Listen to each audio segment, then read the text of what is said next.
बिस्मिल्लाहिर्रहमानिर्रहीम अस्सलाम वालेकुम viewers, welcome back to the Python boot camp. और जो टॉपिक हम पढ़ रहे हैं वो है स्ट्रिंग्स। स्ट्रिंग एक डाटा टाइप है और स्ट्रिंग के बारे में कुछ कॉन्सेप्ट्स हमने देखे थे जिसमें स्लाइसिंग आता है, इंडेक्सिंग आता है, ठीक है। और हमने देखा था कि स्ट्रिंग एक ऐसी डाटा टाइप है जो कि सीक्वेंस ऑफ कैरेक्टर्स होते हैं, यानी कि हर एक कैरेक्टर, हर एक लेटर की अपनी एक पोजीशन होती है, ठीक है। ये हमने तफसील से चीज़ें पढ़ी हैं। आज का जो हमारा टॉपिक है वो है स्ट्रिंग प्रॉपर्टीज़। प्रॉपर्टीज़ का मतलब ये होता है कि जब स्ट्रिंग प्रॉपर्टी की बात आती है तो आपको ये वर्ड याद होना चाहिए। अगर मैं बिल्कुल ही स्ट्रेट फॉरवर्ड आसान अल्फाज में बताऊं, इम्यूटेबिलिटी एंड म्यूटेबिलिटी, ये दो वर्ड्स आपको पता होने चाहिए। जब आप पाइथन के अंदर डाटा टाइप्स पढ़ते हैं तो ये दो वर्ड्स बहुत यूज़ किए जाते हैं कि ये जो डाटा टाइप है ये म्यूटेबल है कि इम्यूटेबल है। तो इसका ताल्लुक होता है प्रॉपर्टीज़ के साथ। क्योंकि इस वक्त हम स्ट्रिंग पढ़ रहे हैं और स्ट्रिंग की प्रॉपर्टीज़ पढ़ रहे हैं, तो आपको ये पता होना चाहिए कि जो स्ट्रिंग की डाटा टाइप, जो स्ट्रिंग डाटा टाइप है, ये म्यूटेबल है या नहीं। और इसका मैंने थोड़ा सा आपको बताया था, जो डाटा टाइप्स का हमारा फर्स्ट लेक्चर था वो प्लीज़ देखिएगा और फिर ये सुनिएगा। आज का जो सेशन है, ये जो सेशन है स्ट्रिंग प्रॉपर्टीज़ का, म्यूटेबल वो डाटा टाइप होती है जिसको आप चेंज कर सकते हैं, इम्यूटेबल वो डाटा टाइप होती है जिसको आप चेंज नहीं कर सकते। इसका क्या मतलब है, हम एग्जांपल से देख लेते हैं कि assign a string to an object और वेरिएबल। फॉर एग्जांपल मैंने एक वेरिएबल लिया डी और इसको मैंने लिख दिया माय फर्स्ट पाइथन कोड, ठीक है। आपकी मर्ज़ी है, कैपिटल में लिखे, स्मॉल में लिखे, कुछ फ़र्क नहीं पड़ता। और इसको मैंने रन किया तो क्या हुआ, ये पूरी की पूरी एक स्ट्रिंग है। ये एक स्ट्रिंग डाटा टाइप है जो कि सेव हो चुकी है, असाइन हो चुकी है किस वेरिएबल को, डी को। डी इज़ अ वेरिएबल और इसको आप ऑब्जेक्ट भी कह सकते हो, ठीक है। इसको हम चेक करते हैं कि क्या वाकई में डी में ये चीज़ आ चुकी है कि नहीं, ये स्ट्रिंग आ चुका है तो आप प्रिंट कर सकते हैं, ठीक है। ये सारी चीज़ें मैंने आपको सिखाई हुई हैं। और एक और तरीका है प्रिंट करने का, प्रिंट लिखें और पैरेंथेसिस के अंदर उस ऑब्जेक्ट को लिख दें और रन करें, तो अगेन वो चीज़ आपको प्रिंट जो है होकर सामने आ रही है। अब इम्यूटेबिलिटी का मतलब ये है कि ये पूरी की पूरी जो स्ट्रिंग है, ये पूरे का पूरा जो डाटा टाइप है स्ट्रिंग, ठीक है, इसमें हर एक कैरेक्टर की अपनी एक पोजीशन है। एम जो है फर्स्ट वन है, इसकी ज़ीरो है, इसकी वन है, स्पेस की टू है, और इस तरह ये बढ़ता चला जाता है। मैं फॉर एग्जांपल ये चाहता हूँ कि ये जो फर्स्ट पोजीशन के ऊपर, यानी कि ज़ीरो पोजीशन के ऊपर जो भी लेटर है इस वक्त उसमें एम है, एम है ना, ज़ीरो पोजीशन के ऊपर एम है। मैं चाहता हूँ कि नहीं, ज़ीरो पोजीशन के ऊपर एम की जगह फॉर एग्जांपल जो है डब्ल्यू आ जाए। तो ये मैं कैसे करूँगा, ठीक है। मुझे आप ये बताएं कि ये पूरी की पूरी स्ट्रिंग किस ऑब्जेक्ट के अंदर इस वक्त सेव है, डी के अंदर सेव है ना, ठीक है। तो अगर आपको स्ट्रिंग इंडेक्सिंग याद है तो ये लेक्चर आपको समझ में आ जाएगा। मैं लिखता हूँ डी, जिसमें वो स्ट्रिंग है, स्क्वायर ब्रैकेट लगाया, और किस पोजीशन वाले लेटर को मैं चेंज करना चाहता हूँ, ज़ीरो पोजीशन वाले, बिल्कुल पहले वाले, तो मैंने उसकी पोजीशन लिख दी ज़ीरो, ठीक है। यानी कि इस ऑब्जेक्ट में जाओ और उस ऑब्जेक्ट में इस पोजीशन के ऊपर जाओ, किस पोजीशन के ऊपर जाओ, ज़ीरो पोजीशन के ऊपर जाओ, और वहाँ जाकर आप क्या कर दें, उस पोजीशन के ऊपर जो कुछ भी है उसकी जगह आप लगा दो एक और लेटर और वो आप कर दें कैपिटल डब्ल्यू।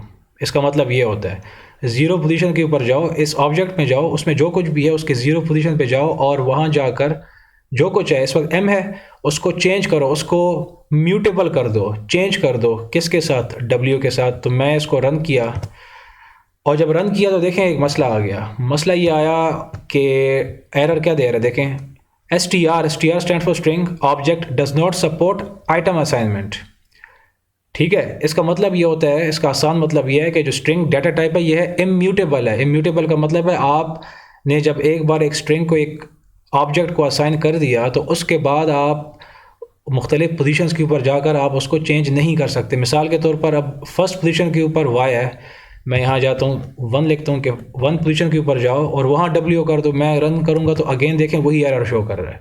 क्योंकि इम्यूटेबिलिटी का मतलब होता ही यही है कि एक बार आपने उसको असाइन कर दिया तो फिर आप उसको चेंज नहीं कर सकते, ठीक है। तो ये चीज़ आपको बताना थी और बहुत सिंपल है। अगेन अगर ये आपको समझ नहीं आया तो प्लीज़ पहले जाके स्ट्रिंग इंडेक्सिंग को समझें वो क्या था, उसके बाद आपको ये चीज़ समझ में, ये कॉन्सेप्ट समझ में आ जाएगा। इसके बाद एक और चीज़ है, वो है स्ट्रिंग कनकैटिनेशन। कनकैटिनेट का मतलब होता है कि एक स्ट्रिंग के साथ दूसरे स्ट्रिंग को जोड़ दो। इस वक्त डी में क्या है, ये फुल स्ट्रिंग है, माय फर्स्ट पाइथन कोड। मैं चाहता हूँ कि एक कोड जैसे ही एंड हो इसके साथ एक और स्ट्रिंग जुड़ जाए, ऐड हो जाए, कनकैटिनेट हो जाए, ठीक है। तो उसका तरीका कार ये है कि डी में जो कुछ है उसके साथ आप प्लस लगाएं। प्लस का मतलब इस वक्त एडिशन नहीं है, जब आप स्ट्रिंग्स के बीच में प्लस लगाते हो तो उसका मतलब होता है कनकैटिनेट कर दो, जोड़ दो। क्या जोड़ दो, एक और स्ट्रिंग जोड़ दो, और हम ये कह सकते हैं माई सेकेंड कोट। ठीक है, अब जब मैं इसको रन करता हूँ तो क्या नज़र आ रहा है आपको, डी में जो कुछ था, डी में क्या था, डी में ये आपकी पूरी स्ट्रिंग थी ये। ठीक है, वो लिया, प्लस किया, प्लस का मतलब है जोड़ दो इसके साथ, कनकैटिनेट कर दो, किसको कर दो, इस स्ट्रिंग को कर दो, माई सेकेंड कोड को। तो जैसे ही ई ख़त्म हुआ यहाँ पर, उसके साथ वो अगली स्ट्रिंग आ गई। अब आप कहेंगे यहाँ पर स्पेस नहीं है, तो बिल्कुल आप स्पेस यहाँ पर, यहाँ से ऐसे लगा दो और रन करें तो देखें वो उस हिसाब से कनकैटिनेट होके आ गया। वो तो आप इसके साथ प्ले अराउंड खुद कर सकते हो, लेकिन मकसद आपको समझाना ये है कि अगर आप स्ट्रिंग्स में using the addition sign play around करते हैं तो एडिशन का मतलब होता है आप कनकैटिनेट कर रहे हैं। ठीक है, और स्ट्रिंग कनकैटिनेशन एंड रीअसाइनमेंट का मतलब ये है कि आप डी में जो कुछ है उसके साथ ये कनकैटिनेट कर तो दें, और जो भी रिजल्ट आ रहा है, इस वक्त रिजल्ट क्या आ रहा है, ये इसको दोबारा डी में सेव कर दो। यानी कि इस वक्त तो आपने जस्ट ये किया ना कि डी में जो कुछ है उसको आपने कनकैटिनेट करवा दिया एक और स्ट्रिंग के साथ और जस्ट प्रिंट करवा दिया। डी की वैल्यू चेंज नहीं हुई, याद रखें। यहाँ पर अगर मैं एक और सेल ले लूँ और पहले मैंने देखें ये कोड चलाया, रन किया, तो हम देखते हैं इस वक्त डी में जो था, डी में क्या था, माई फर्स्ट पाइथन कोड, क्या ये चेंज हुआ? ये चेंज नहीं हुआ इस वक्त। ठीक है, लेकिन मैं ये चाहता हूँ कि कनकैटिनेशन भी हो जाए और डी की वैल्यू अपडेट हो जाए, उसमें भी वो कनकैटिनेटेड स्ट्रिंग सारा का सारा आ जाए। तो उसका बहुत आसान तरीका यही चीज़ आप लोगे। ठीक है, इसको यहाँ से लिया, मैंने राइट क्लिक किया, यहाँ पर मैंने कॉपी किया, जब मैंने कॉपी किया यहाँ पर मैंने पेस्ट किया। ठीक है, कनकैटिनेट किया, और जो भी इसका रिज़ल्ट है उसको आप असाइन कर दो अगेन डी में। ठीक है, तो इसको मैंने रन किया। अब जब मैंने रन किया ये रन हो गया। अब जब मैं एक और यहाँ पर मैं सेल लेता हूँ और मैं डी की वैल्यू चेक करता हूँ प्रिंट करके, प्रिंट डी करो, तो जो ये कह रहे हैं कि उसमें ये सारा कोड आ जाएगा, ये सारी स्ट्रिंग आ जाएगी, तो बिल्कुल ठीक कह रहे हैं। हम रन करते हैं इसको। ठीक है, हमने रन किया, एक मिनट, यहाँ पर ये सॉरी प्रिंट डी। तो जब मैंने रन किया तो यहाँ पर आप देख सकते हैं कि इस वक्त जब डी रन हो रहा है तो उसके साथ जो पहला स्ट्रिंग था वो भी रन हो रहा है और साथ ही साथ जो कनकैटिनेटेड स्ट्रिंग था वो भी हो रहा है, क्योंकि हमने जो ये लाइन ऑफ कोड है इसमें ना सिर्फ हमने कनकैटिनेशन की, ये देखें ये कनकैटिनेशन है, और ना सिर्फ ये किया बल्कि इसको कनकैटिनेट करके दोबारा उसकी वैल्यू को हमने असाइन कर दिया डी में और फिर डी को प्रिंट किया हमने। सही है, तो ये चीज़ आपको पता होनी चाहिए कि एडिशन यहाँ पर कनकैटिनेशन के लिए इस्तेमाल होती है। एक और मल्टीप्लिकेशन का साइन भी यूज़ होता है स्ट्रिंग्स में। वो इस तरीके से होता है कि फॉर एग्जांपल आपके पास एक जे है और जे के अंदर आपने सेव कर दिया एक कैरेक्टर जेड, या आप ये कह लें कि फॉर एग्जांपल टेस्ट एक आपने वेरिएबल लिया, इसके अंदर आपने एक जो है कैरेक्टर सेव कर दिया टेस्ट जेड के नाम से, इसको रन किया और यहाँ पर मैं एक और ले लेता हूँ।